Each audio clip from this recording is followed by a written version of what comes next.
Hello people, welcome back into this channel, and in this video I would like to show you the way how to collaborate your Instagram story with your friends on iPhone.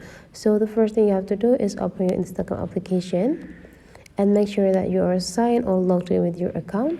And after that, take a look on this button features. There will be several sections.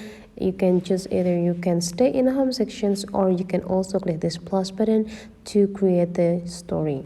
But then if you are in home section, I suggest you to just right away click this plus button right here to create or access this story. And after that, you just need to choose which content or photo that you want to add.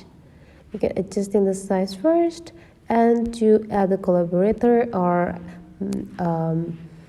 add someone, you just need to go click this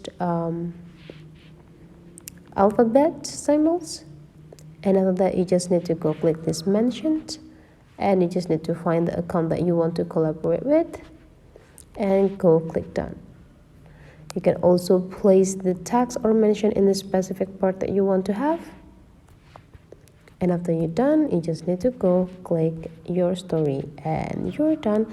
You now collaborate with your friends on your Instagram story. So that's the way how to collaborate with your friends. Hopefully this tutorial today is useful for you. So don't forget to leave some comment, like, and subscribe into this channel, and I'll see you for the next video.